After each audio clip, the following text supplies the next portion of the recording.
जैसे कमल कोप जी ने कहा, मैं पिछले 2003 से लेके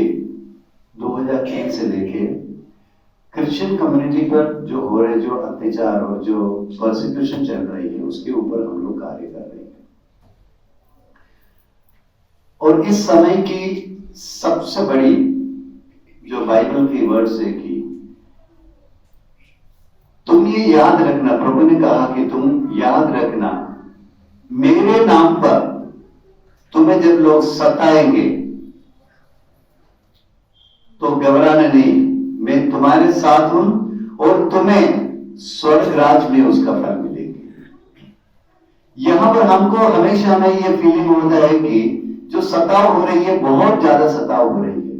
मैं कहता ये बहुत बड़ा सताव नहीं है, जरूर सताव हो रही है, परसिक्यूशन हो रही है, लेकिन कलीसिया का इतिहास पर आप नजर डालेंगे तो आपको समझ में आएगा कलीसिया का इतिहास खून से रंगे हुए है।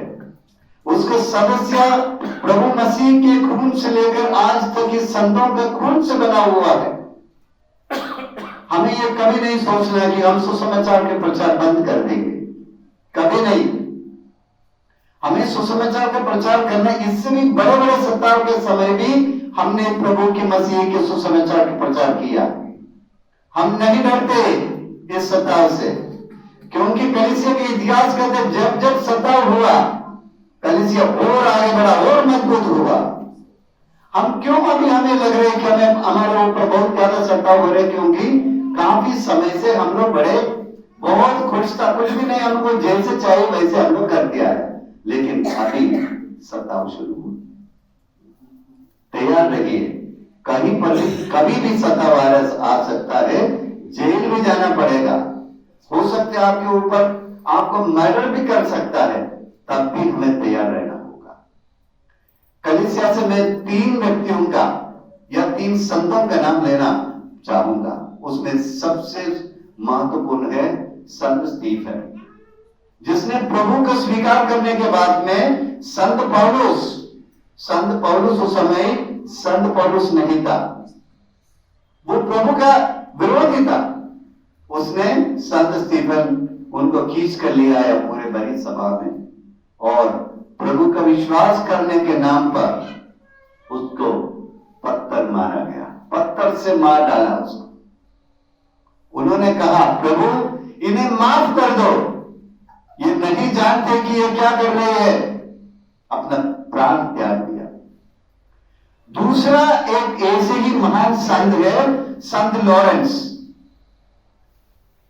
जो संत पापा पोप के उस समय की पोप के आर्च डीकन हुआ करते थे, संत लॉरेंस। राजा ने संत लॉरेंस को बुलाकर कहा, मेरे को सुनने में आया कि तुम्हारे पास बहुत सारे संपत्ति है, सभी संपत्ति 1 हफ्ता के अंदर इकट्ठा करके राज दरबार में जमा करो। उन्होंने कहा जी महाराज कर देता। वापस जाने के बाद में जितने भी उनके पास संपत्ति था सब गरीबों में बांट दी, यहां तक कि जो 40 जिसमें वो मिस्र चढ़ाते थे उसको भी, क्योंकि वो भी सोना का, वो भी बेच दिया, वो पैसा भी गरीबों में बांट दिया। आखिरी में जब राजा ने उनको बुलवाया तो सब लोगों को बुलाकर लेकर गया और बताया यही मेरे संपत्ति है, ये खड़े थे।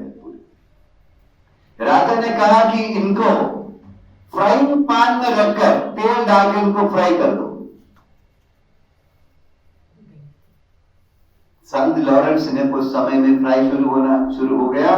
उन्होंने कहा महाराज पीछे का हिस्सा पक गया है, मुझे पलटा दीजिए।